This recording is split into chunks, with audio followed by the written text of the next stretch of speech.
Look, we've been talking a lot about the 4-year cycle versus the extended cycle theory recently. It's very relevant because the 4-year cycle, if it's going to be proven to be true, is going to happen in the next few months. And I know you've probably been increasingly thinking that the 4-year cycle could be done. There's a lot of evidence stacking up against it, and we're likely in the midst of our first extended cycle, or perhaps the maturation phase of the cryptocurrency markets. And look, I think that's the case. So make no mistake about it. But today I want to discuss the idea that retail, by and large, is still operating under the 4-year cycle idea, and maybe everyone's going to be right. But when is everybody right? Not often. So I want to talk about why psychologically the general market is probably still stuck on this 4-year cycle idea. And again, maybe they're right, maybe I'm wrong. We'll find out. I also want to talk about what this means for price action from now through the end of the year, and it's this last topic, the price action, I think that gets particularly interesting and tricky to navigate, even counterintuitive. So stick around, we've got a lot to talk about. So what's on tap for this video? Check out this recent tweet from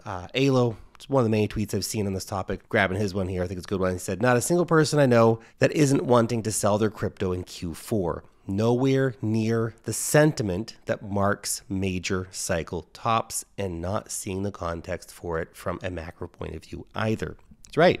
When everybody doesn't want to sell when markets are pumping and we're euphoric and everything's going crazy. Everybody's got too much trauma. So it's that first sentence that really caught my attention, though, and I can't help but agree. It does indeed seem like the vast majority of the retail crowd right now is just begging for the final Q4 pump so they can finally unload their bags and get out of this damn scam market forever. Rebuying the bear market in 2026. Everybody's thinking it, so it's probably going to be wrong, right? Maybe you're going to put it all very simply. Retail, by and large, basically still thinking the 4-year cycle is the exact framework that we're playing on. They have not accounted for BlackRock and Fidelity and the digital asset treasury companies, all the rest of the stuff. That's my sense anyway. And analysts like Plan C agree. In a post from last week, Plan C was discussing this entire idea. He wrote that, quote, "The majority of retail investors still believe in the 4-year cycle." And he said, "I'd estimate around 60 to 80%. There's multiple other posts that we could discuss on this topic, and there's cherry picking a few here, okay? But I think you get the general idea, the general sentiment from social media.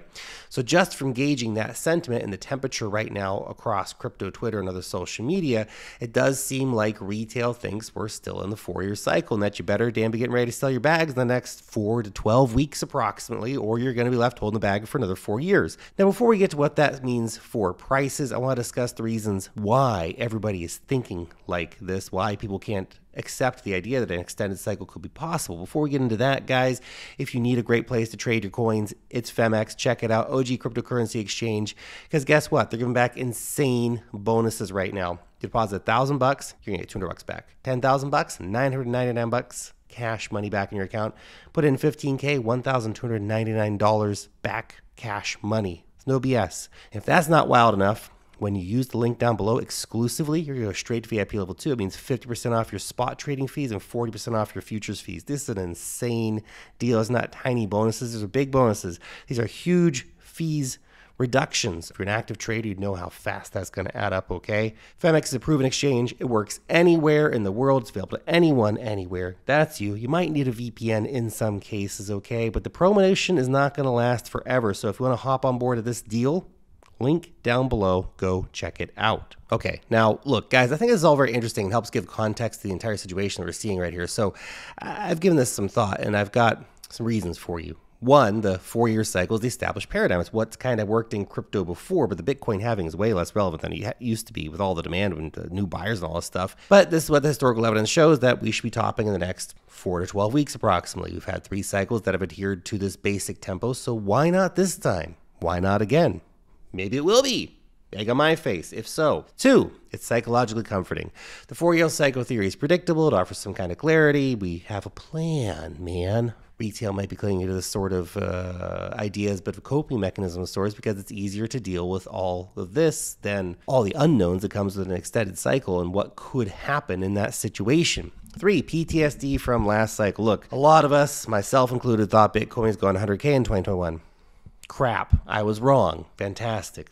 Great part about recording videos on the internet. Everyone can know you're wrong all the time. Then we had all the other bullshit. Things like Terra Luna collapsing, FTX collapsing. Fuck. It's brutal. A lot of us got burned bad in a lot of different ways. So understandably, There is a lot of anxiety in the cycle. We've been nonstop climbing the wall of worry. No one wants to be the last one holding the bag. People are antsy to get out. We've been here before, so we're more willing to pull the sell trigger this time, which means people are selling earlier than they probably should. For retail, they're strapped for cash, or more strapped for cash perhaps than they were last time.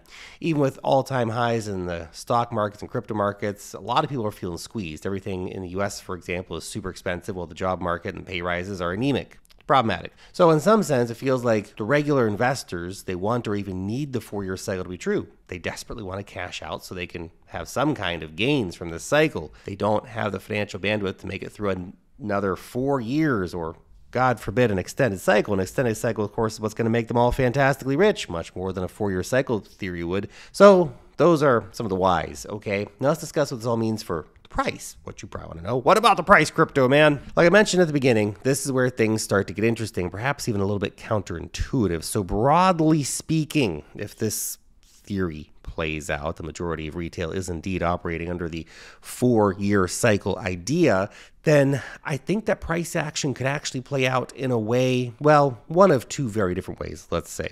So simply stated, the first is we could see a minor 4-year cycle pattern play out on the charts. What do I mean by that?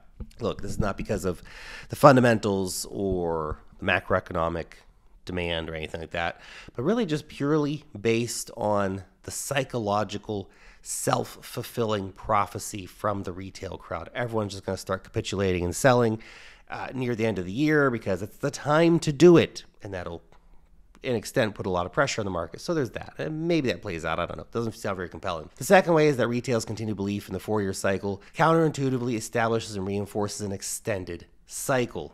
There you go. Like I said, pretty different ideas, but let's delve into each one of these just a little bit, okay? So the self-fulfilling prophecy. So the idea is kind of this. We get a pretty decent pump in Bitcoin and crypto in Q4. You know, we get up to like 150K BTC, 440 SOL, $7,000 ETH, all that kind of stuff. Retail's thinking that's it, baby.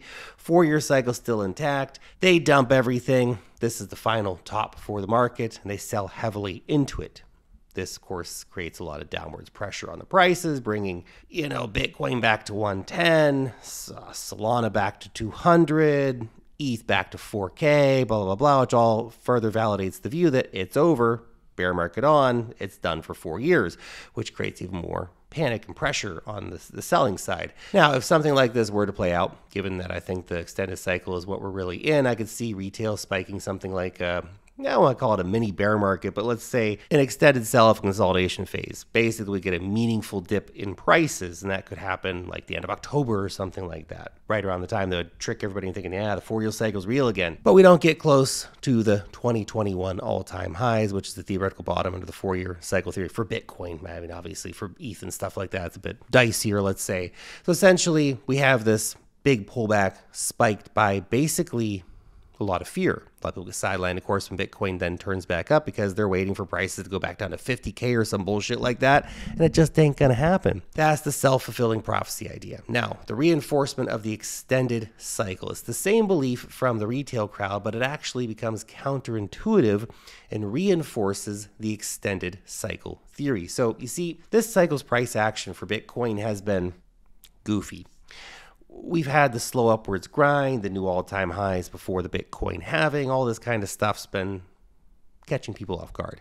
Now, this will only continue from now through the rest of the year because retail are the cycle's net sellers. They're selling to different players, to Wall Street, institutions, digital asset treasury companies, and all the on-chain data for wallets holding a full Bitcoin or less proves this. So, for the reasons that we discussed earlier, retail just keeps selling to institutions through Q4 who have basically infinite money and keeps soaking up every piece of ETH and Solana and Bitcoin that gets dumped into the market. This reinforces that grinding upwards price action because the institutions have more buying power versus retail selling power.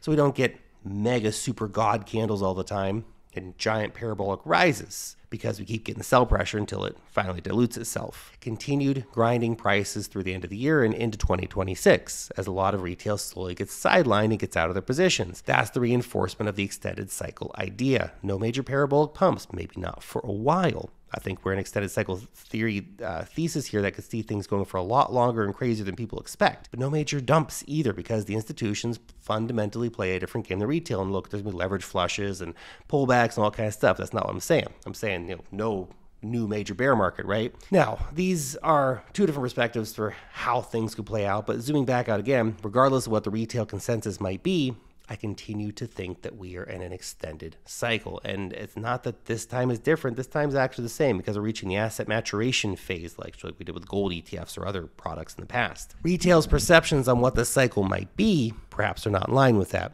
And they'll no doubt have an effect on prices as we go through Q4, so something to keep in mind. And we'll keep exploring this issue with you as we go through this time period, as we get to these milestones, price-wise, time-wise, all this stuff. I'll be keeping you up to date as we roll through the process here. But let me know what you think down below. Will we see an extended cycle this time, or will the 4-year cycle remain undefeated? Let me know. Thanks for watching.